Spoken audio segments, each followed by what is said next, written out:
Hello students. इस video में हम डिस्कस कर रहे हैं indirect tax law CA final July 2021 के सॉल्यूशंस। तो let us start video question number 1।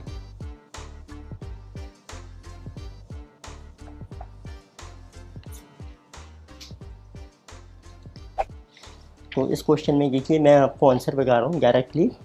तो इसमें हमें मेंशन किया है रजिस्टर्ड कंपनी है तो और हमें उसकी जीएसटी की आउटपुट लायबिलिटी कैलकुलेट करनी है after getting input tax credit.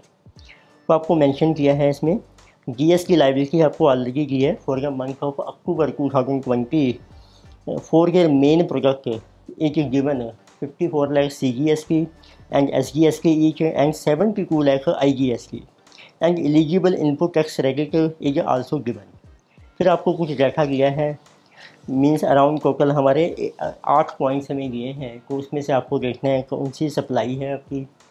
तो सबसे पहले देखिए एक पॉइंट है हमारा नंबर 4, उसमें मेंशन किया गया है कि employee of company has stolen some goods. तो जब गुड्स आपकी थेफ्ट हो जाती हैं तो उसका इनपुट टैक्स क्रेडिट हमें नहीं मिलेगा and these goods could not be recover, पर उसका अमाउंट हमने रिकवर किया है एम्प्लॉई से, मीन गुड्स से रिकवर नहीं हुई हैं।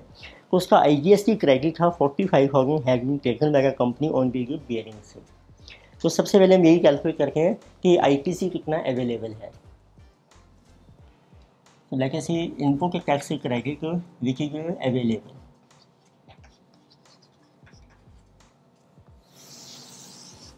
इसमें आप बना सकते हैं 3 कॉलम बना लेते हैं। एक आपके पास है IGST का इनपुट टैक्स क्रेडिट है, सेकंड CGST है, देन एक SGST। तो इसका हमें बैलेंस दे रखा है देखिए, और ये हमें कैलकुलेशन करनी है for the month of October 2020। तो इनपुट टैक्स क्रेडिट का हमें बैलेंस दे रखा है। तो this is our balance of input tax credit which is given to us 1,45,00,000 आपका है IGST and CGST and SGST is this is 20 lakh. ये दोनों का सेम है आपका 20 लैक्स। अब इनमें से माइनस कर रखे हैं जिसका क्रेडिट आपको नहीं मिलेगा। It means let's block the ITC। Block का केस होता है जब गुड्स आपकी डिस्ट्रॉय हो जाती हैं या थेफ्ट हो जाती है। It means this is ITC on goods stolen, और इसका अमाउंट आपको दिया है 45,000 and this is under section 17। तो 45,000 का आप ITC क्रेडिट IGST में से माइनस कर दीजिए तो बैलेंस आ जाएगा। और CGST और SGST के लिए हमारे पास और कोई इन्फॉर्मेशन नहीं है। So this is ITC which is available,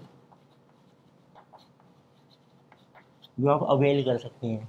so this will B 1,44,55,000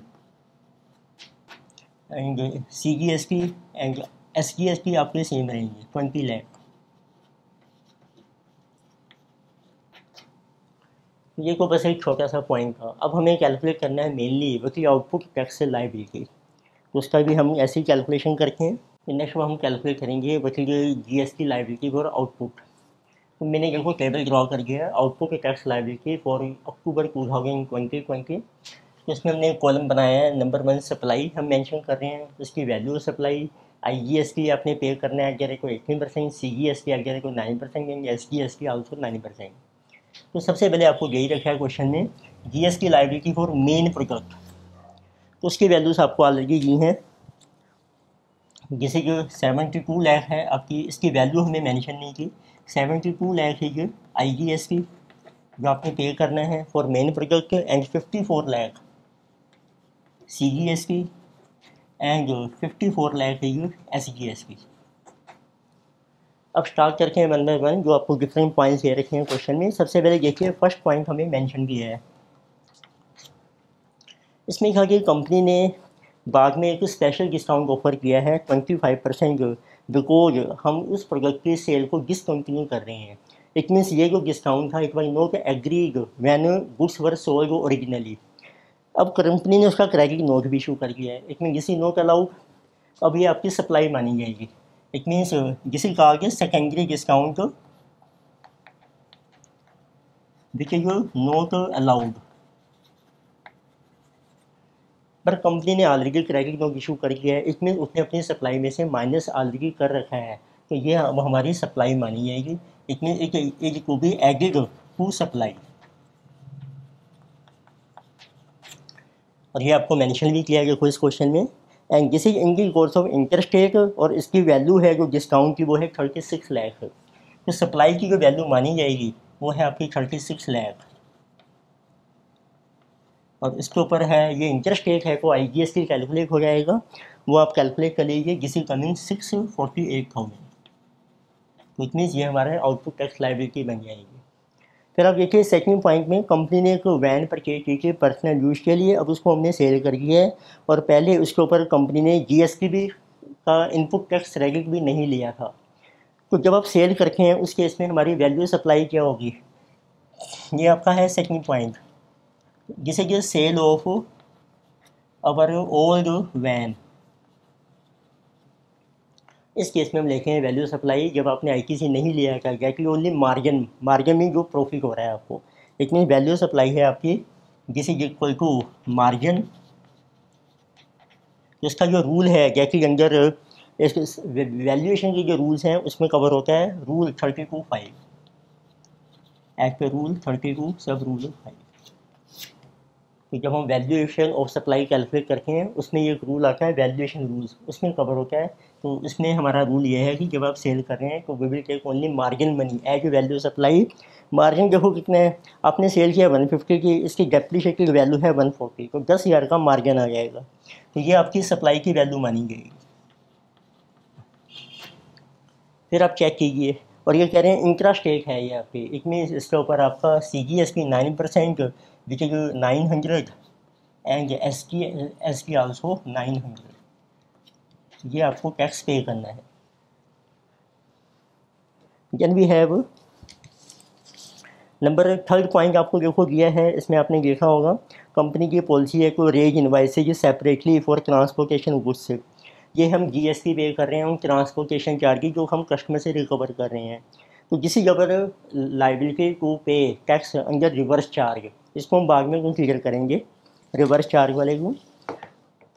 फिर आ जाइए आपको फिफ्थ पॉइंट के ऊपर, फिफ्थ में कंपनी सप्लाई कर रही है food and beverage to employees and all items of price 10% of actual cost to company, and during a month company ने चार्ज किया एम्प्लॉइज से 50,000 एंड किसी इंटरेस्ट रेट, तो ये सप्लाई मानी जाएगी कि जो फूड और बेवरेज के आइटम हम एम्प्लॉइज को सेल कर रहे हैं किस वैल्यू के ऊपर, ओपन मार्केट वैल्यू।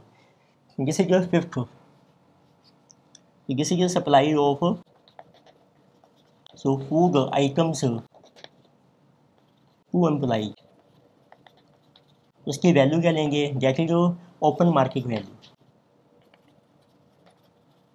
तो वो हमने एम्प्लॉय से चार्ज किया है only 10% of actual cost to company, तो इट मीन्स जो 50,000 हम चार्ज कर रहे हैं ये आपको रिप्रेजेंट कर रहा है 10%, तो उसकी वैल्यू बनती है 100% के बेस पर, जिसे जो 5 लाख ये इसकी वैल्यू आ जाएगी ऑफ सप्लाई। फिर आप देख लीजिए जिसे आल्सो इंट्रा स्टेट ट्रांजेक्शन, जिसके ऊपर आपको SGST और CGST पे करना है, that will be our 45,000 9%। Then you see number 6 point में, इसमें कंपनी ने 10 मोबाइल फ़ोन्स परचेज किए हैं और फिर हमने अपने एम्प्लॉइज़ को डिस्ट्रीब्यूट कर दिए हैं, but to perform their duty more efficiently, इतनी किसी को बिजनेस कर पाए, तो उसका बेनिफिट बिजनेस को मिलेगा आपको, और उसका जो प्राइस था 1,20,000, बट जबकि हमने एम्प्लॉय से चार्ज किए ओनली 20,000, तो उसमें ये भी आपकी सप्लाई मानी जाएगी। तो this will B mobile phones, ये हम डिस्ट्रीब्यूट कर रहे हैं एम्प्लॉइज़ को, बट ऑब्जेक्टिव है कि फॉर बिजनेस पर्पज है, इससे बिजनेस की परफॉर्मेंस आपकी इंक्रीज होगी, तो इट मीन्स आपने लेनी है जो भी इसकी ट्रांजेक्शन वैल्यू है मार्केट वैल्यू, तो वैल्यू सप्लाई है अब आपकी इसमें 1,20,000, और ये आपको मेंशन किया है किसी आल्सो इंट्रा स्टेट ट्रांजेक्शन, तो इसके ऊपर भी आपका आ जाएगा CGST and SGST eight the rate of 9%, 10,000 to 800। फिर एक आपको नेक्स्ट आइटम दी है नंबर 7th आइटम, कंपनी का रजिस्टर्ड ऑफिस है located in building which belongs to local municipality. ये म्यूनसिपैलिटी से आपने बिल्डिंग ली है रेंट पर, तो उसका रेंट आपको पे करना पड़ेगा, तो this will be under reverse charge mechanism.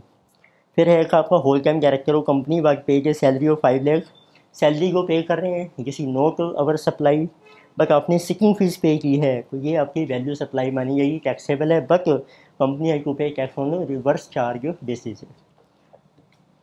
It means अभी आपकी नॉर्मल सप्लाई आ गई है आउटवर्ड, जिसके ऊपर कंपनी ने फॉरवर्ड बेसिस पे टैक्स पे करना है, तो इन सबको ऐड कर लेते हैं। तो किसी के ऊपर टोटल GST पेबल, तो किसी कमिंग को भी अगर 78,48,000, then next one is our 54, 56, 700. This is also 54, 56, 700. अब इसमें से आपको ITC जो हमने कैलकुलेट किया था वो हमें मिलेगा। अब इसमें एक पॉइंट और दिया है आपको क्वेश्चन में, give brief company wants to pay minimum amount of SGST as far as possible. Company जो है SGST मिनिमम पे करना चाहती है, इसका मतलब है जो भी हमें ITC मिलेगा मैक्सिमम आप SGST में एडजस्ट कीजिए। तो let us right again here, ये मैं मेंशन कर रहा हूँ, जिसे जो टोटल GST जो आपको पे करना है पेएबल 78, 48, 54, 56, 700, 54, 56, 700। तो लेस करके हैं इनपुट के टैक्स क्रेडिट। तो सबसे पहले आपको दिया है IGST का क्रेडिट, तो इसका देखो बैलेंस है अब आपके पास 144 1,44,55,000। तो पहले आपको देखो IGST पे करना है 78, 48 यहाँ एडजस्ट हो जाएगा आपको। अब आप इसको एडजस्ट कर सकते हैं SGST में मैक्सिमम, ताकि SGST आपको पे ना करना पड़े। बट आपके पास क्रेडिट है SGST का भी, ITC ऑफ CGST का भी है और SGST, लेकिन सी SGST देखो SGST का क्रेडिट है आपके पास जिसे 20 लाख, तो 20 को ये आपका एडजस्ट हो जाएगा, और IGST का क्रेडिट आप तीनों में एडजस्ट कर सकते हैं, लेकिन जो बैलेंस है वो आप क्रेडिट ले सकते हैं, जिस विल बी 34,56,700। तो इससे जो आपकी नेट लायबिलिटी रह जाएगी वो मिनिमम हो जाएगी, तो जिस ओवर GST पेएबल, तो अपने SGST जो है वो नील हो जाएगी, दोनों माइनस हो गया। अब जो बैलेंस रह गया IGST उसका क्रेडिट हम यहाँ ले सकते हैं CGST के लिए, तो टोटल का 1,44,55,000, उसमें हमने ये दोनों माइनस लिए, बैलेंस रह गया आपके पास 31,50,300। और जो क्रेडिट है आपके पास of CGST this is also available 20 lakh, तो इसका क्रेडिट आपके पास है 20 lakh.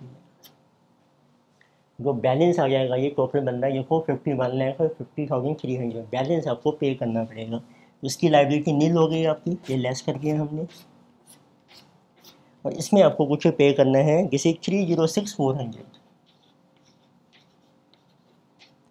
Next we have to add GST payable under reverse charge mechanism, because this we have to pay in cash, तो वो अब आप ऐड कर लीजिए।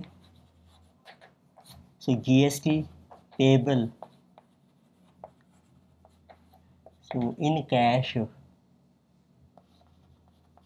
which is under reverse charge mechanism। तो सबसे पहले आता है जैसे आपने GTA सर्विस हायर की, उसके बेस पर आपने गुड्स ट्रांसपोर्ट की कस्टमर को, वो आपने मनी रिकवर कर ली, उसका GST कंपनी को पे करना पड़ेगा। तो जिसके ऊपर GST payable on so transport और चार्जेस।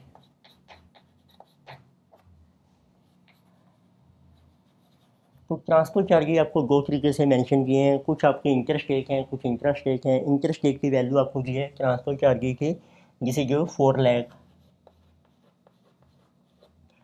तो इसका जो रेट भी है किसी एक के रेट को 5%, और जो इंटरेस्ट रेट है उसकी वैल्यू आपको दी है 6 लाख, कि इसके ऊपर आपको जीएसटी पे करना है at the rate of 2.5% each.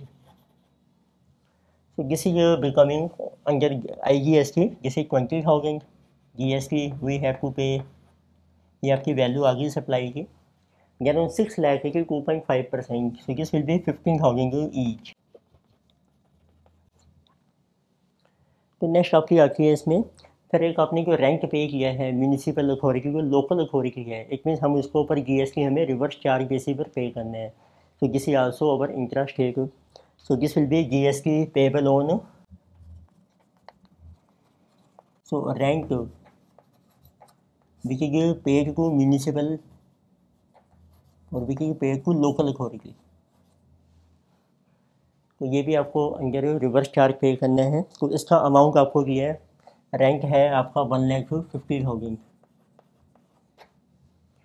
और ये इंटरेस्ट रेट है, it means it will be at the rate of 9% each. तो this amount is coming to be our 13,500।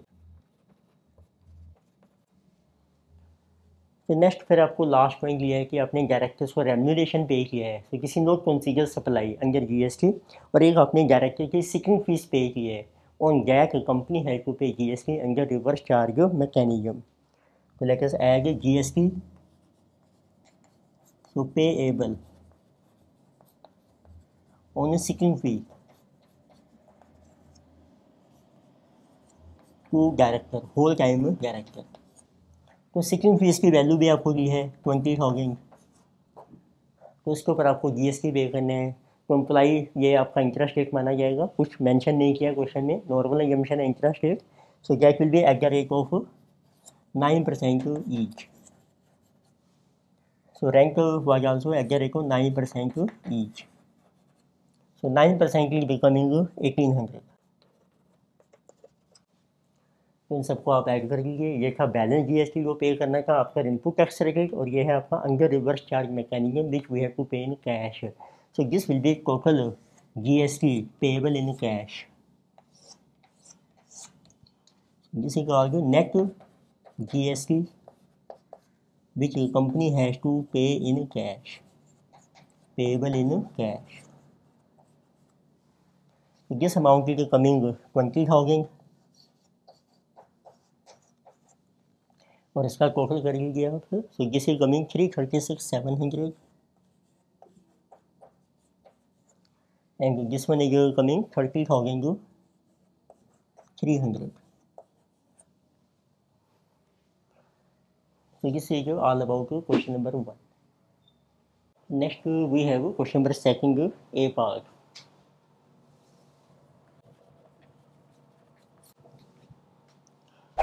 So this question is related with composition scheme. So in this case it is given that Mr. Yash doing business in the state of Kerala commenced his business in the month of April 2020. तो इसमें person ने, mister यश ने नया business start किया है। So business is started on 1st April 2020. So then you are given that his interest rate turnover for the first 2 quarters is given. तो आपको turnover mention की है, फर्स्ट क्वार्टर है आपका April to June, and then it is July to September. So turnover is given, so turnover is given rupees 20 lakhs, ये आपको दिया rupees in lakhs, and next it is 100 lakh, and further it is given that in each quarter exempt supply is 25%। तो ये जो total sale है आपकी, total turnover, इसमें से 25% आपकी है exempt supply in both cases. 25% के लिए exempt supply. So number 3rd point they are saying since the product supplied by him was eligible for composition scheme, so person is eligible for composition scheme, he opted for registration under composition scheme with effect from 1st July 2020। अब देखिए आपकी turnover first quarter में 20 लाख है, then registration is not required, तो आपकी registration start होती है 1 जुलाई से। तो 1 जुलाई से पर्सन रजिस्टर हो रहे हैं, ये registered and under composition scheme. तो आपको मेंशन करना है you are required to compute tax payable by mister Yash from the above information under GST law if he is a manufacturer and if he is a trader.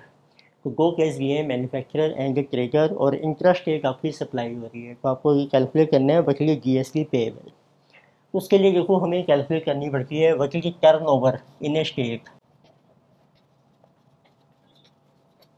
तो turnover in A state हम consider करते हैं जिस date से person register होता है और person is eligible to be registered. तो उस डेट से टर्नओवर काउंट करेंगे, it mean date is 100 lakhs. अब इसमें दो केसेज हैं, और एक मैन्युफैक्चरर का केस भी है और एक ट्रेडर का केस भी है। तो फर्स्ट केस में देखिए पर्सन मैन्युफैक्चरर है, तो उस केस में आपने जो टर्नओवर लेनी है उसमें हमने लेनी है दोनों टर्नओवर, जो आपकी टैक्सेबल है प्लस जो आपकी एग्जम्प्ट है, वो टोटल सप्लाई मानी जाएगी और उसके ऊपर आपको जीएसटी पे करना पड़ेगा अंडर कंपोजिशन स्कीम में। So here what is turnover in A state is taxable plus exempt supply. तो इट मीन्स ये आपकी मानी जाएगी 100 लैक्स रुपीज, 100 लैक्स। तो इसके ऊपर फिर उसका अब जो रेट है आपका get, we already know get, इसको जो टैक्स पे करना पड़ेगा। तो GST payable by manufacturer under composition scheme is at the rate of 1%। अब ये इंटरस्टेट टर्नओवर है, तो इट मीन्स 100 के ऊपर आपको पे करना है SGST एंड CGST, और you can write CGST and SGST। So each eight the rate of 0.5%, दोनों ही पे करने हैं आपको 0.5%। So what will B GST payable, तो वो आप कैलकुलेट कर सकते हैं। तो GST payable will be on 100 lakhs it will B 50,000 CGST and 50,000 is SGST। So total GST payable is 1 lakh rupees. ये है आपका सिंपल क्वेश्चन। सेकंड आता है, उन्होंने पूछा ट्रेगर के लिए आप कैसे कैलकुलेट करोगे लायबिलिटी। सेकंड इज फॉर ट्रेगर। ट्रेगर को अंडर कंपोजिशन स्कीम में जो जीएसटी पे करना पड़ता है for turnover in A state that is only on taxable supply. तो इट मीन्स ट्रेगर हैज टू पे so GST so only on taxable supply. तो आपकी जो टोटल सप्लाई की 100 लाख, उसमें से 25% हमारी एग्जम्प्ट सप्लाई है, तो टैक्सेबल आ जाएगी आपकी, जिसे जो 75 lakh. It means what will be our CGST rate आपका सेम है टू पे जीएसटी का जो रेट है कंपोजिशन स्कीम में that is 1% for manufacturer as well as for trader. तो CGST आपको पे करना है at the rate of 0.5% of ₹75 lakhs। So this will be ₹37,500. Similarly, you have to pay SGST at the rate of 0.5% of ₹75 lakh. This is also ₹37,500. तो total जो GST आपका बनता है 75,000। तो this was about this composition scheme. Next लेके C question second B part. So this question is related to input tax credit also, and further they are asking, तो इसमें आपको ये भी मेंशन किया है कि आपने कुछ गुड्स सप्लाई किए हैं तो 20% of cost that value is ₹6 crore but actual value is 30 crore से। तो आपको पहले को ये फाइंड आउट करना है but value to be adopted for purpose of payment of GST। तो पहले देखते हैं but value of supply for GST purpose. तो वैल्यू सप्लाई हम लिखेंगे ट्रांजैक्शन वैल्यू, मीन्स जो भी आपने एग्री किया है आफ्टर एडजस्टिंग यानी discount at the time of sale, तो उसमें आपको मेंशन किया है कि हम सेल कर रहे हैं at 20% of cost and to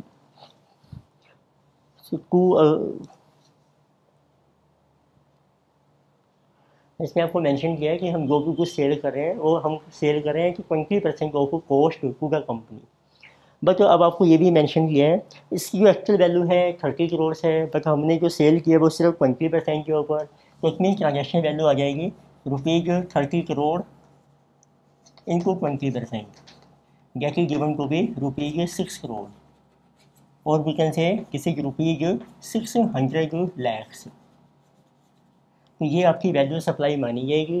जो 30 करोड़ की वैल्यू है उसको हम इग्नोर कर देंगे, गेट इज इररेलेवेंट। एक तो ये पॉइंट है इस केस में।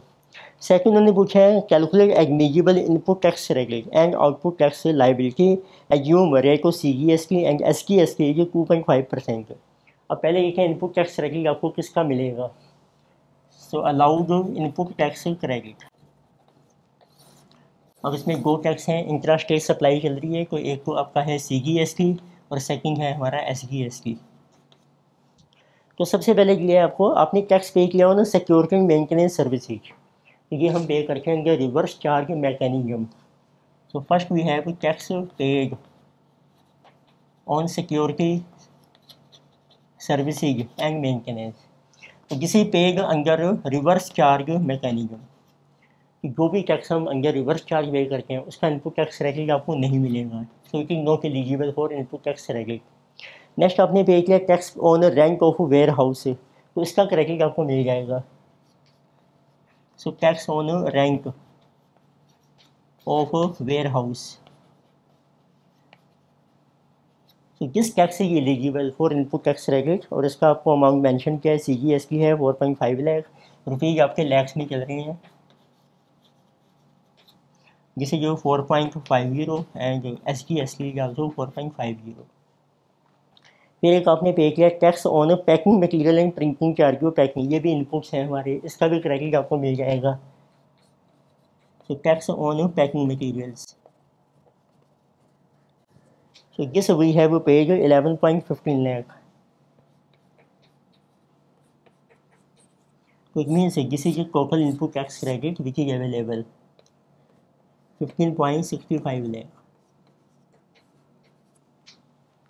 अब आपको कैलकुलेट करना है output tax liability and indicate whether any tax has to be paid in cash, और ये भी आपको बताना है कोई टैक्स आपने कैश में को पे नहीं करना है।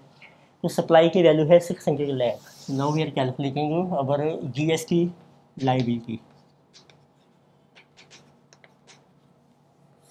इसमें आप फिर दो कॉलम बना लीजिए। नंबर 1 CGST, इसका रेट आपको है दिया है 2.5%, SGST this is also at the rate of 2.5%। So what is GST payable on outward supply, क्योंकि सप्लाई की वैल्यू है रुपीज़ हम ले लेते हैं लैक्स में, रुपीज़ आ रही है लैक्स, 600 लैक्स आपकी वैल्यू है सप्लाई की, तो उसके ऊपर 2.5% आपका GST आ जाएगा, CGST as well as SGST both, तो जिसे कमिंग 15 लाख।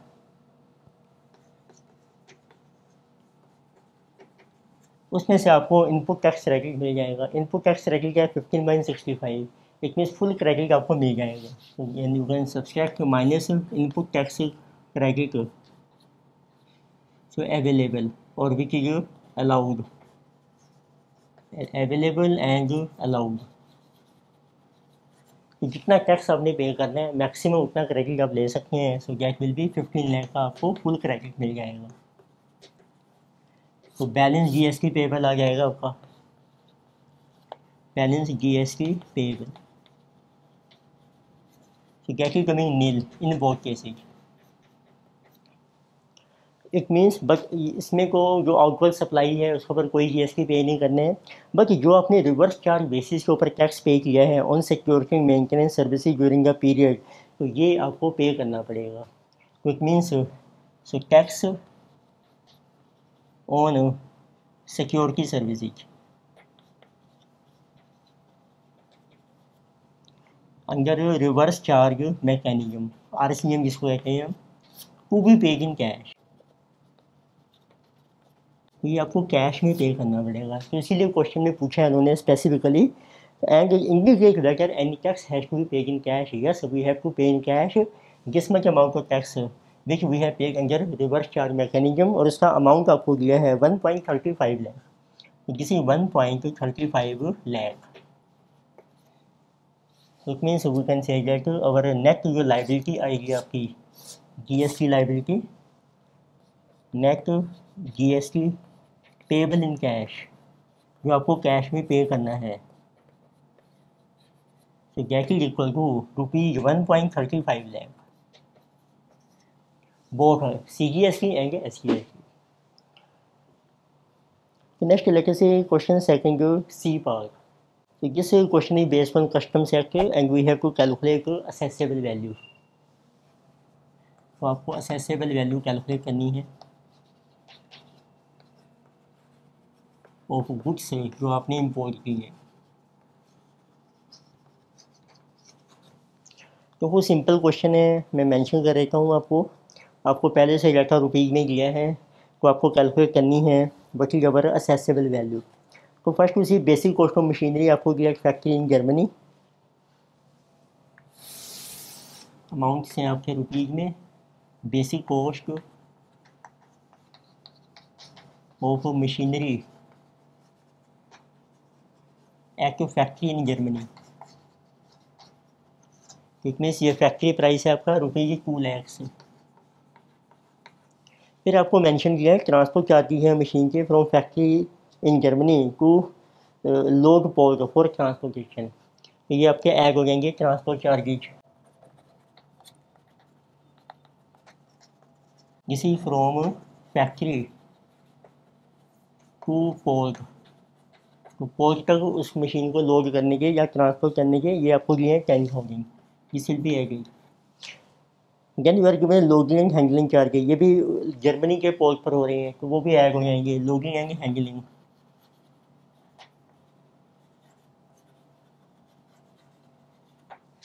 तो किसी गिवन को भी 2,000 जर्मनी के पोर्ट तक लोड करने की हमारी ये टोटल कॉस्ट पड़ रही है जिसे 212,000. तो जिसे कहा गया है FOB price, FOB value, free on board value. फिर आपको मेंशन किया है freight charges payable to the shipping company for transport to India. अब आप इंडिया में जब इंपोर्ट करेंगे उसके फ्रेट के चार्जेज ये आपको एक्चुअल दे रखे हैं, अब वो अब आपको ऐड करनी है as expenses. So this is to be added as per rule 10(2).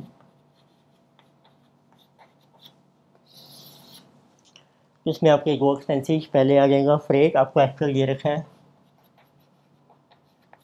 Freight bye ship, जैसे कि by ship so actually given so we will consider actual freight. So this is given को भी 10,000. फिर आपको ऐड करने हैं insurance charges but this is not ascertainable. तो insurance का रूल फिक्स है at the rate of 1.125% of FOB. FOB के ऊपर आप कैलकुलेट कर लीजिए. तो किस अमाउंट के लिए 2385. फिर आपको मेंशन किया है transhipment charges from Chennai to Kandla port, ये इंडिया में आपने पे किए हैं, ये हम ऐड नहीं करेंगे. अनलोडिंग हैंडलिंग चार्जेज पे किए कांगला पोर्ट, ये भी इंडिया में पे किए हैं, वो ऐड नहीं होंगे. It means this will be our accessible value, जिसको कहते हैं कॉस्ट इंश्योरेंस है जो फ्रेट वैल्यू, ये इसका नाम है असेसेबल वैल्यू. तो this answer is coming 224,385 right. और आपको मेंशन कर देना है नीचे नोट में कि जो ट्रांसशिपमेंट के चार्जेज हैं प्लस जो आपके लोडिंग अनलोडिंग चार्जिंग है, लोडिंग एंड आपको मेंशन किए हैं अनलोडिंग एंड हैंडलिंग चार्जेज, ये आपके हो रहे हैं इंडिया में in India. So these are not to be added. So this is about this question second C bar. Next let us see question number third A part.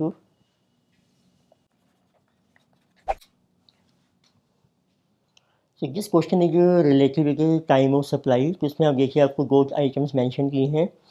एक है आपकी supply of fabrics और एक है आपकी supply of job work of knitting. तो जो supply of fabrics है ये गुड्स मानी जाएगी, निटिंग जो जॉब वर्क है ये आपकी सर्विस मानी जाएगी। तो फर्स्ट हम देखते हैं, let us see number 1 case है आपका time of supply for fabrics, for supply of fabrics. Fabrics means ये आपकी गुड्स मानी जाएगी। तो इस केस में देखो क्या रूल होता है आपका। सो एट पर सेक्शन ये कवर होता है section 12 sub section 2, time of supply is earlier और earliest of the following dates. तो फर्स्ट हम कंसीडर करते हैं so what is our actual date of issue of tax invoice, which is date of issue of invoice. और second हम consider करते हैं और so last date by which invoice must be issued. और इसका जो रूल है जिसे cover under section 31, under section 31, और गुड्स की सप्लाई में जो लास्ट डेट है आपकी by which invoice must be issued, that is our date of removal of goods. तो जिस डेट को आप गुड्स को रिमूव कर रहे हैं अपनी गोडाउन से, फैक्ट्री से, तो ये दोनों डेट्स देखो आपको मेंशन की हैं। Date of issue of invoice है 15 अगस्त, जिसे जो 15 अगस्त 2020, और डेट ऑफ रिमूवल है आपकी 10 अगस्त 2020। और जो टोटल वैल्यू है आपकी ऑफ सप्लाई वो आपको मेंशन की है। कुछ आपने एडवांस रिसीव किया है ₹1,00,000 और फिर आपने बैलेंस पेमेंट रिसीव की है 50,000। तो इट मीन्स इसमें एडवांस पेमेंट यदि आपको रिसीव भी हो गई है तो उसको हम कंसीडर नहीं करते हैं। तो टोटल सप्लाई मानी जाएगी time of supply for full consideration. Full consideration है आपका ऑफ ₹1,50,000। तो इसमें एडवांस भी आ गया और कोई बैलेंस पेमेंट है, तो हमने लेना है which ever you earlier. So that will be अवर 10 अगस्त 2020। ये आपकी डेट आ जाएगी ऑफ टाइम ऑफ सप्लाई। तो नेक्स्ट सेकंड केस और दिया इन्होंने, वो है supply of job work of knitting, ये सर्विस मानी जाएगी। इतनी सेकंड केस है ये time of supply for job work of knitting, जिसे कहा कि सर्विस। तो इसमें पहले हमें क्या करना पड़ता है कि आपने जो इनवॉइस इशू किया है वो आपने इशू कर दिया है विगिन जो भी आपका टाइम है विगिन 30 डेज। तो इसमें पहला देखते हैं if invoice is issued विगिन 30 days,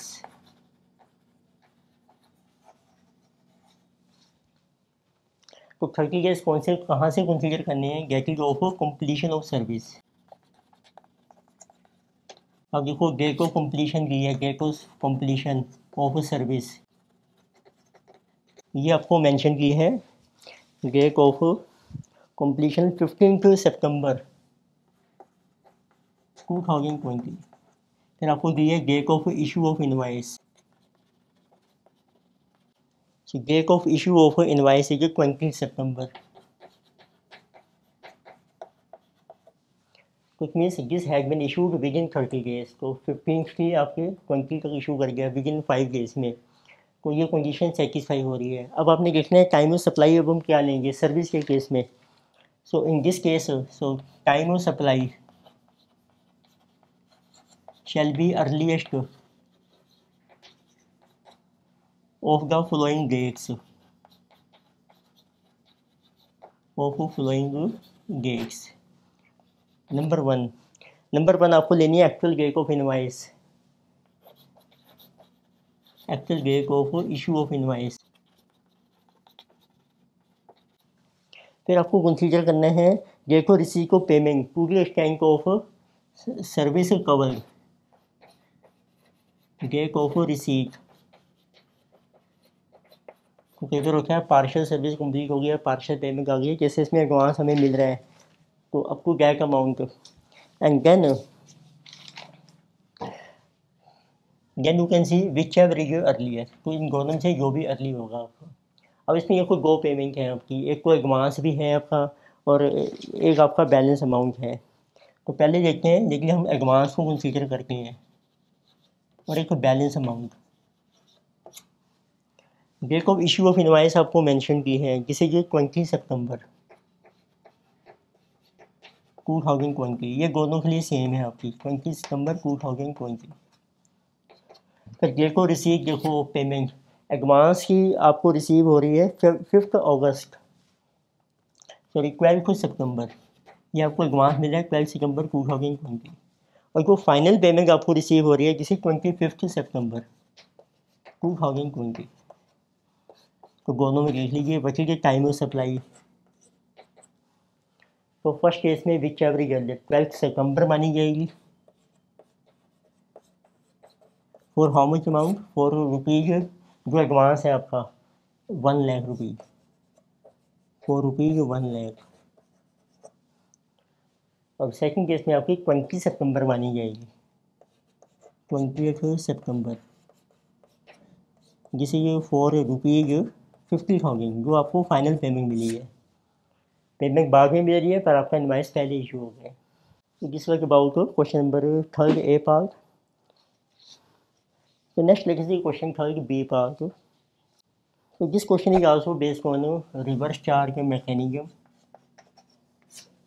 इसमें देखो एक आपको मेंशन किया है, फॉरेन बैंक है, कंपनी उससे लोन की सर्विस अवेल कर रही है। अब जो लोन से रिलेटेड सर्विस होती हैं तो उसके ऊपर आपको बताना है कि वैकेट GST पेबल बाय कंपनी और नोट। तो it means one is your foreign bank and there is one company XYZ Limited. This company had to take a loan and for this purpose it also avails services.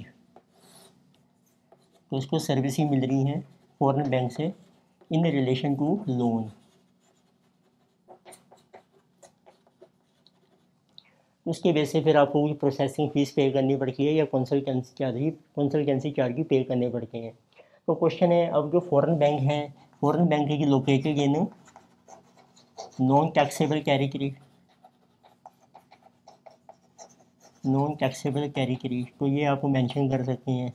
It means foreign bank is unregistered person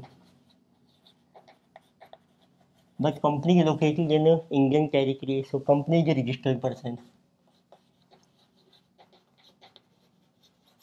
जब भी कोई unregistered person service provide करेगा registered person को, then registered person has to pay tax under reverse charge mechanism. So therefore this company has to pay GST under reverse charge mechanism RCM। तो बस यही आपको बताना था। तो इसका जो सेक्शन भी है वो है आपका सेक्शन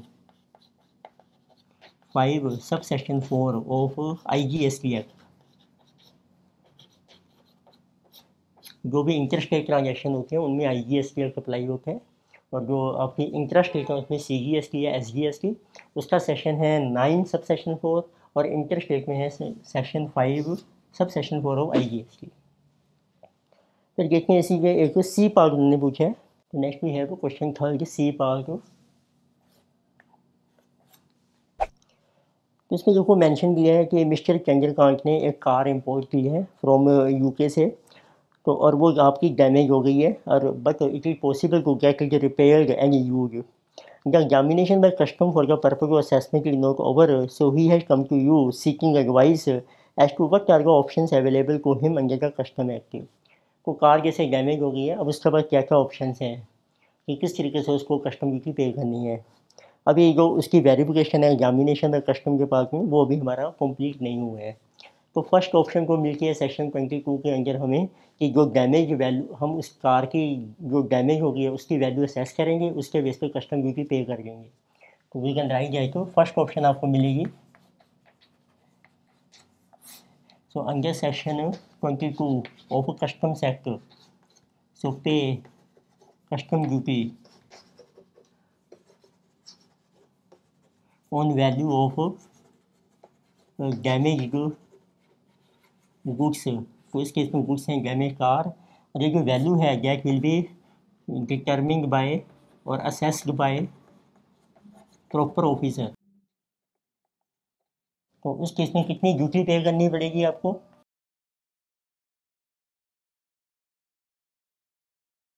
उस केस में जो कस्टम ड्यूटी पे करनी पड़ेगी वो डिपेंड करती है what is the value of damage car, और उसमें डिवाइड कीजिए व्हाट वाज ओरिजिनल वैल्यू क्या थी before damage. It means value of car before damage. इतनी जो वैल्यू थी आपकी बिफोर डैमेज उसके वजह से गेहूँ कितनी ड्यूटी बनती है आपकी कस्टम ड्यूटी। अब जो डैमेज वैल्यू आ गई आपकी कार की, तो उसके बेस पे कितनी बनती है, मीन्स प्रपोर्शनल ड्यूटी आपको पे करनी पड़ेगी। एक तो ये ऑप्शन है आपके पास, या फिर सेकंड ऑप्शन है आपके पास। तो आपको लगता है कि जैसे कार बहुत ज़्यादा डैमेज हो गई है, रिपेयर करके भी आपको बेनिफिट नहीं मिलेगा इतना, तो फिर आप उसको अबंडन कर सकते हैं वहीं पर, फिर आपको कोई ड्यूटी पे नहीं करनी पड़ेगी। तो this option is available. So under section 23 sub section 2। तो इसमें जो इम्पोर्टर है, इम्पोर्टर कैन अबंडन, वो अबंडन कर सकते हैं the goods to custom authorities. Abandon means आप वहीं पर छोड़ दीजिए, तो आप कह दीजिए मुझे गुड्स की ज़रूरत नहीं है, तो आपको कोई ड्यूटी पे नहीं करनी पड़ेगी। तो उस केस में नो ड्यूटी इज पेएबल। और उस केस में जो आपका टाइटल है टू दिस प्रॉपर्टी वो भी आपको रेलिंक्विश करना पड़ेगा, and person has to relinquish so title to goods. तो उस केस में फिर जो कस्टम अथॉरिटीज़ हैं वो उन गुड्स को सेल करके अपनी ड्यूटी रिकवर कर सकते हैं। तो ये दो ऑप्शंस आपको मिल जाएंगे इस केस में। तो next we have question number 4 A part.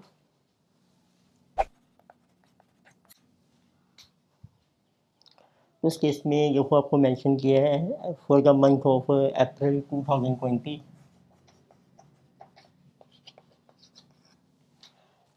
So Jag started supply of goods in proprietary firm and also set up a one-man company named Jag Limited। अब इसमें देखो जैग के दो बिजनेस हैं, जैग इज सोल प्रोप्राइटर, और zag ने एक अपनी कंपनी भी स्टार्ट की है विच इज जैग लिमिटेड, जिसे ये one man company. So he needs your assistance to work out his aggregate turnover for the purpose of GST। तो आपने एग्रीगेट टर्नओवर कैलकुलेट करनी है। टर्नओवर की डिटेल्स आपको दी हैं। The turnover details up to month of July 2020 are given. तो turnover आपको दी है। तो अब देखिए पहले को कौन सी टर्नओवर आपने इंक्लूड नहीं करनी है। Turnover not to include. एक तो इसमें हम GST हम कंसीडर नहीं करते हैं। सेकंड, जो भी आप सप्लाई कर रहे हैं रिवर्स चार्ज मैकेनिज्म वो भी आपने कंसीडर नहीं करनी है। Supply under reverse charge mechanism RCM।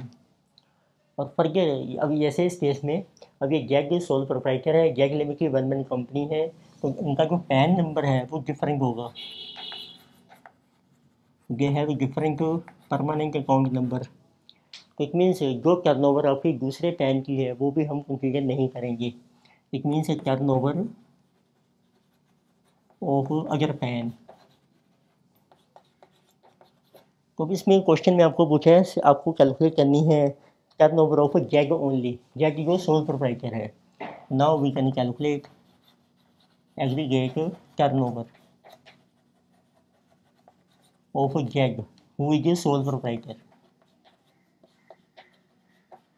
तो इसमें उस केस में जो जैग लिमिटेड के नाम से टर्नओवर हो रही है जिसका डिफरेंट पैन है वो हम कंसीडर नहीं करेंगे। सेकंड देखिए आपको मेंशन किया है सप्लाई जो टैक्सेबल गुड्स टू 100% EOU, जिसे बिल आल्सो भी कंसीडर। जैसे ये अगर जीरो रेट की supply exports of taxable goods, export से जीरो रेटिंग ये भी कंसीडर हो जाएंगे 2.60। Then exempt supplies of his firm, जो उसकी अपनी फर्म की हैं, एज ए सोल प्रोप्राइटर 2.40, जिस आल्सो कंसीडर सप्लाई जो non taxable goods of his firm, जो नॉन टैक्सेबल हैं वो भी आपने कंसीडर करनी है 3। सप्लाई ऑफ टैक्सेबल गुड्स में वन मैन कंपनी, ये हम कंसीडर नहीं करेंगे। And value supplies on which exactly liable to pay under a reverse charge mechanism, ये भी हम कंसीडर नहीं करेंगे। तो it means this will be aggregated turnover. जैसे जो रुपीज़ आपके चल रहे हैं लैक्स में, rupees 41 lakh, that will be our aggregated turnover. तो नेक्स्ट लेके सी क्वेश्चन नंबर 4 के बी पार्ट, इसमें दो पार्ट्स हैं, फर्स्ट एंड सेकंड। तो फर्स्ट लेके सी फर्स्ट पार्ट, तो जिस पार्टी के रिलेटिव है जो रिफंड, तो देखो इसका आंसर मैंने मेंशन कर दिया है। तो आपको मेंशन करना है as per rule 96B, where any refund has been paid to the applicant but export proceeds have not been realised in India within allowed time और extended period as per FEMA. In that case, the person shall have to deposit a refund amount for such non-realization.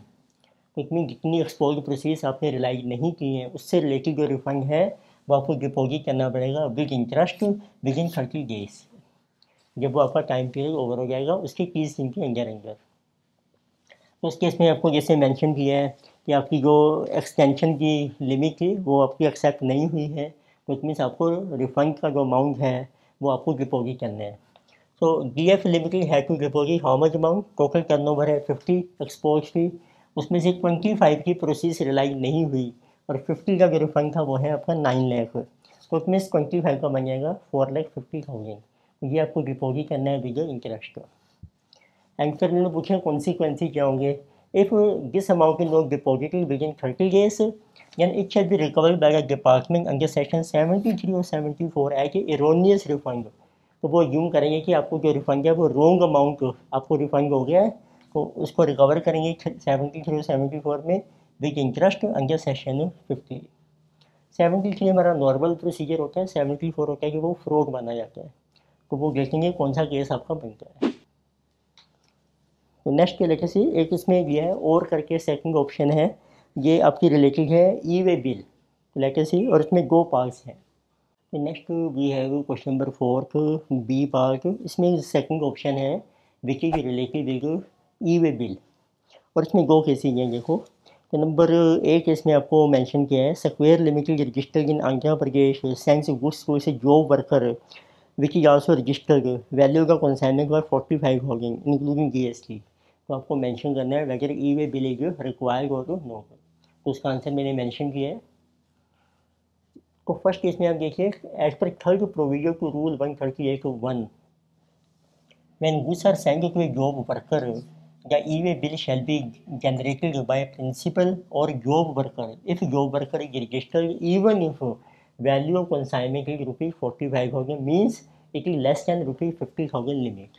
तो इस case में 50,000 की limit apply नहीं होगी, तो आपको ई way bill generate करना पड़ेगा।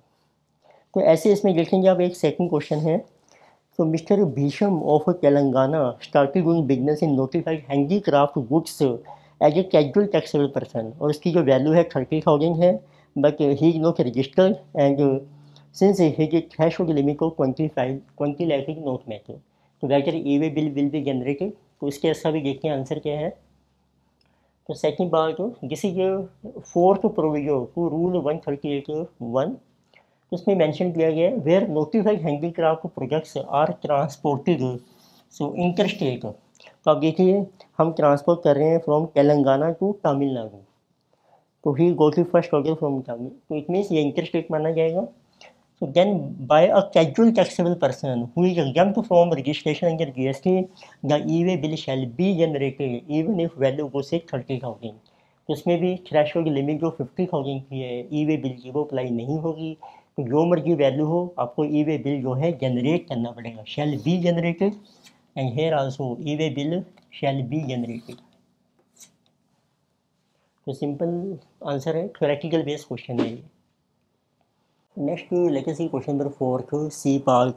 So this question is also related with custom duty. So we have to calculate custom duty payable under custom tariff act including safeguard duty which is 25% under section 1B। तो आपको mention किया गया था assessable value आपको already दी है। Then share of import from 3 developing countries taken together is 10%। And then it is given the rate of basic custom duty 10%, rate of integrated tax 12%, rate of social welfare surcharge 10%। तो करके हैं, simple सा question है वैसे। तो first of all आपके पास है accessible value, amount है आपके रुपीज में, okay. Assessable value of goods which are imported जिसे गिवन 25 लाख। उसमें हमने अब सबसे पहले ऐड करनी है बेसिक कस्टम ड्यूटी BC की। उसका रेट आपको दे रखा है बेसिक कस्टम ड्यूटी जिसे कि 10% of accessible value, so this will B 2,50,000। फिर आपको ऐड करना है सोशल वेलफेयर सरचार्ज जिसे कि eight the rate of 10% of BC की। ये होता है इस BC की का 10%, 250, दैट विल बी 25,000। इसी में फिर आपको ऐड करनी होती है सेफ गार्ड ड्यूटी। तो उसका रेट आपको दिया है एट द रेट ऑफ 25%। ये हम कंसीडर करते हैं जो सेफ गार्ड ड्यूटी होती है of accessible value, of accessible. पर इसकी एक कंडीशन होती है, तो अब चेक करते हैं कंडीशन। वो आपको दी है सिंस जो आप इंपोर्ट कर रहे हैं फ्रॉम डेवलपिंग कंट्रीज, तो since total import, total share of imports from developing countries, तो दिस इज 10%। ये आपको दिया है 10% है, and which is greater than 9%। So under section 1B जो आपको लिमिट प्रिस्क्राइब की गई है, तो it means since it is 10% which is more than 9%, so hence safeguard duty will be impose. तो ये आपको लेनी है 25 लाख के ऊपर 25%, 1/4 6,25,000। ये आपकी वैल्यू बन जाएगी इसको ऐड करके, जिसे कहा जो value of goods for IGST purpose. IGST charge होता है अंडर सेक्शन 3 सब सेक्शन 8। तो इसको ऐड कर लेते हैं, लाइक ऐसे बचेगी this value this is coming 34 lakh. अब इसके ऊपर आप ऐड कर लीजिए IGST। उसका रेट आपको दे रखा है at the rate of 12% of 34 lakh rupees. तो this amount is coming 4,08,000। So this will be our total landed cost of goods imported, which is rupees 38,08,000. But they are asking we have to calculate what is custom duty payable. अब आप calculate कर सकते हैं what is total custom duty payable। तो आपको सभी duties consider करनी है। Basic custom duty 250, social welfare surcharge 25,000, safeguard duty 625, IGST 408। So total is becoming जैसे 13,08,000 is our total custom duty which we have to pay. Next we have question number 5A part.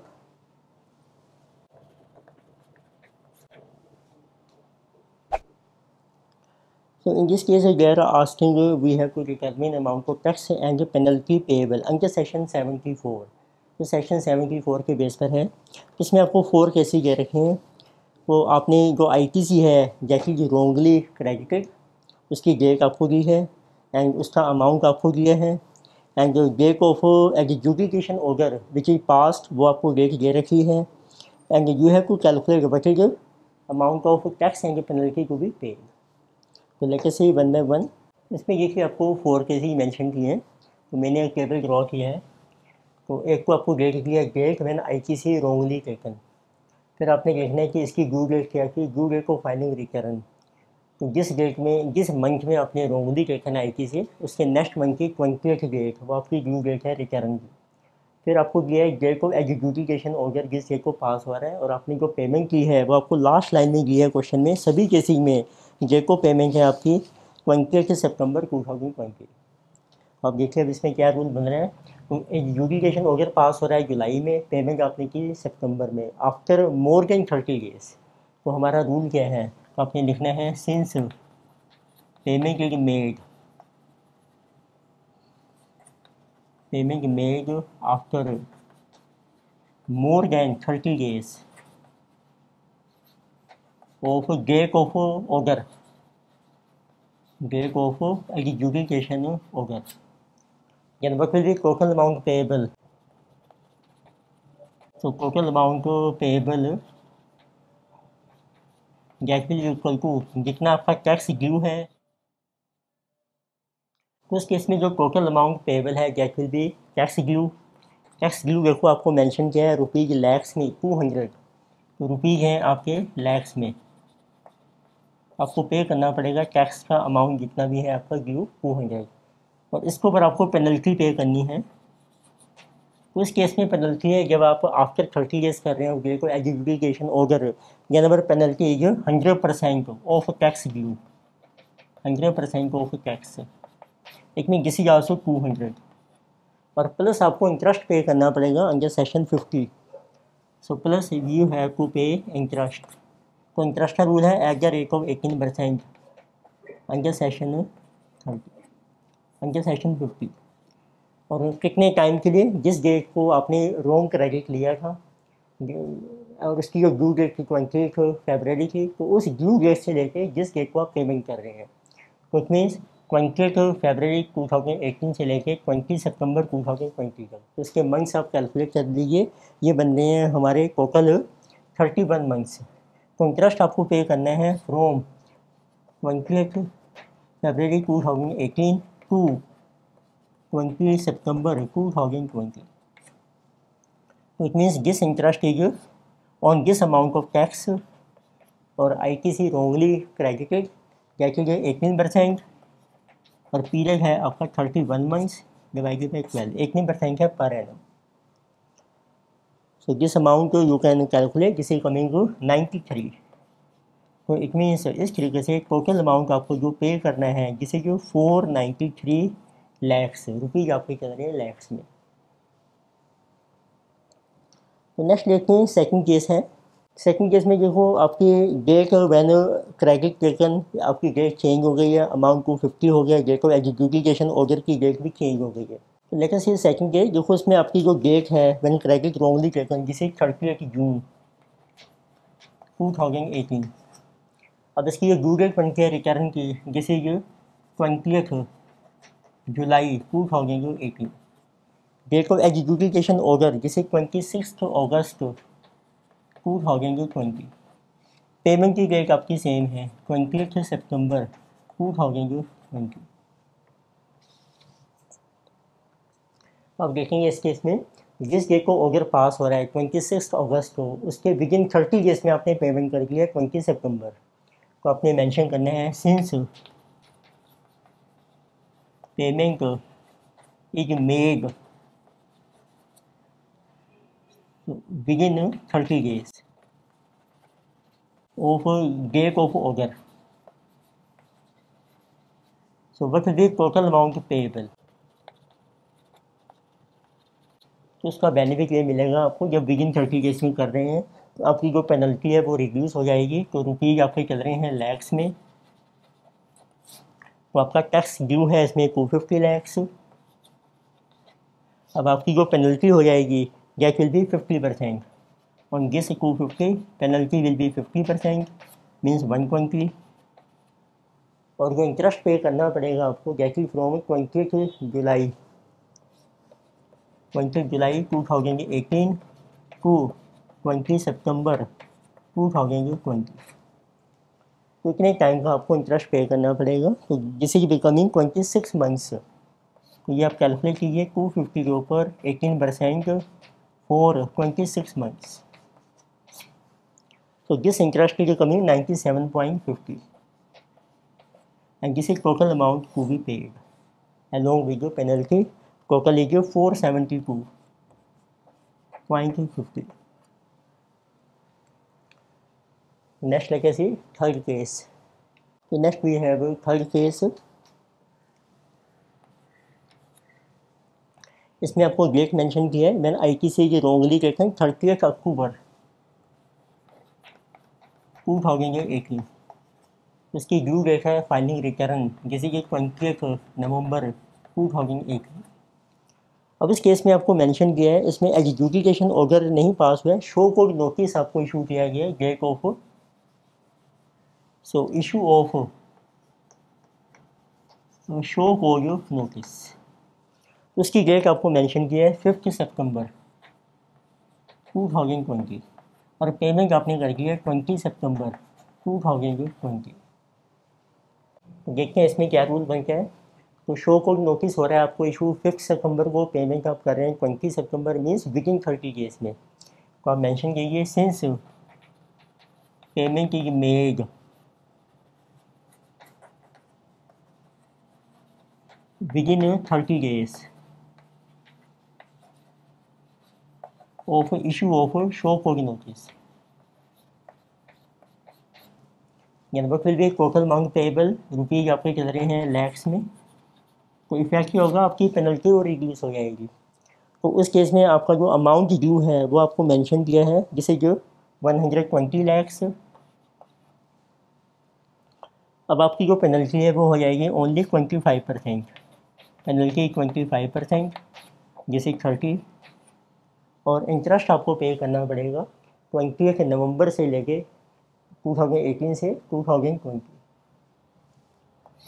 उसके जो आपके months बन जाएंगे 20 नवंबर 2018 to 20 September 2020. तो this will be on 1.18% और इसके आप नंबर ऑफ मंथ्स कैलकुलेट कर लीजिए जिसे बिकमिंग 22 मंथ्स. तो दिस टोटल इंटरेस्ट रेट 39.60. तो इस केस में टोटल अमाउंट आपको जो पे करना है so this one is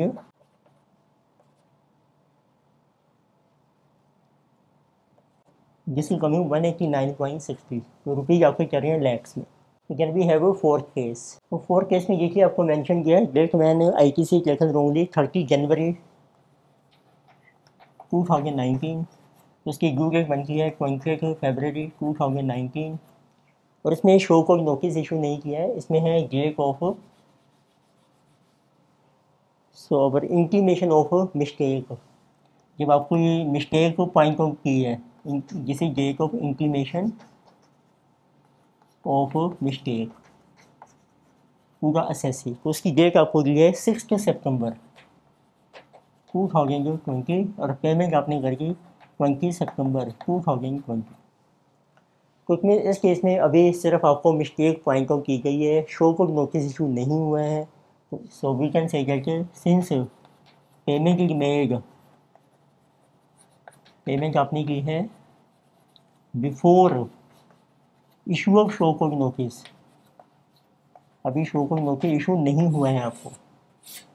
effect क्या होगा, पेनल्टी आपकी और रिड्यूस हो जाएगी. सो लेके सी वकील अमाउंट ऑफ टैक्स ड्यू है आपका 50 लैक्स.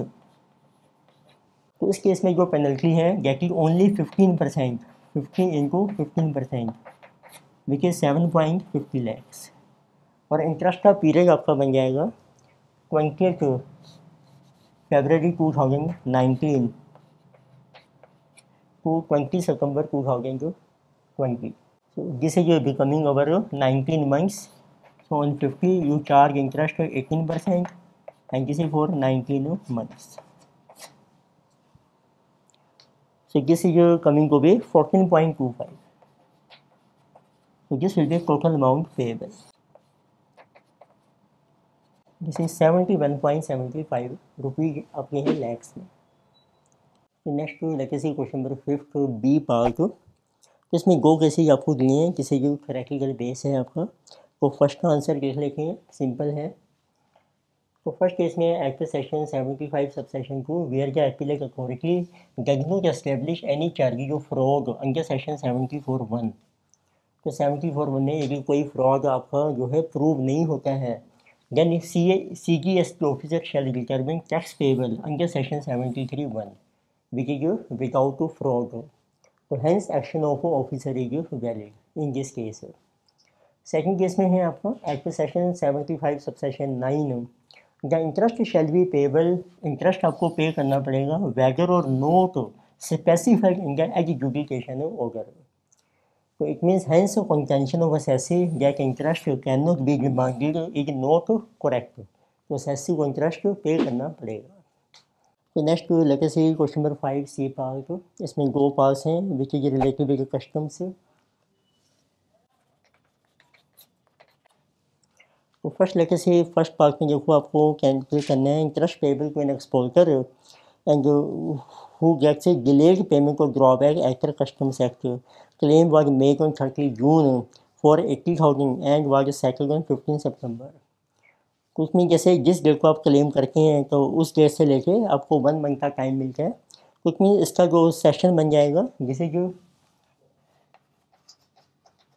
सेक्शन 75 तो ए सब सेक्शन 1 उस केस में आपको इंटरेस्ट पे करना है। Interest is payable so eight the rate of 6% from. तो आप देख लीजिए 1 मंथ कम्प्लीट हो रहा है 30 जुलाई तक। इट मीन्स आपको पे करना है जुलाई 31 से लेके टू जो भी आपकी डेट है 15 सितंबर 2020। तो इंटरेस्ट का अमाउंट आप कैलकुलेट कर सकते हैं। सो this will be our 80,000 interest है आपका अमाउंट है ड्रॉबैक। इसके ऊपर 6% इंटरेस्ट है आपका। और फिर नंबर ऑफ डेज आपके बनने हैं जिसे बिकमिंग 1 प्लस 31 प्लस अवर 15 डेज टोटल बन जाएंगे आपके 47 days. So this amount is coming rupees 618। वैसे सेकंड केस है आपका उसमें आपको इंटरेस्ट कैलकुलेट करने हैं payable by the exporter in case of recovery of 10,000 page erroneously. तो उसमें आपको जो है एक तरीके से ड्रॉबैक का अमाउंट रोंगली रिसीव हो गया 10,000 रुपीज।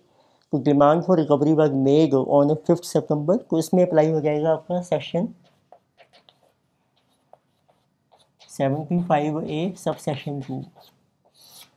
जब आपको रोंग बेसिस पे अमाउंट रिसीव हो जाता है तो उस केस में आपको इंटरेस्ट पे करना है at the rate of 15%। Interest is payable eight the rate of 15%।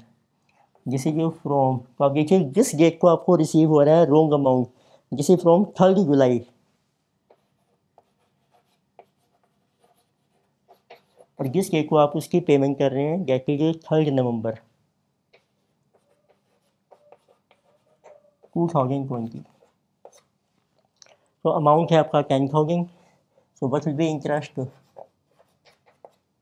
10,000 के ऊपर आपका इंटरेस्ट है 15% और इसके नंबर ऑफ डेज आ जाएंगे जिसमें 3 जुलाई से आप कैलकुलेट कर लीजिए जिसे coming 123 days. So amount of interest is coming 505। This is the amount of interest we have to pay. So next let us see question number 6. So this question is based on a theory. So first part they are asking discuss the liability of partners of firm to pay tax, interest and penalty under section 90 of CGST Act. तो theory है मैं आपको briefly बता रहा हूँ तो मैंने mention कर रखा है। तो लेट अस सी तो number 1 part liability of partners under section 90।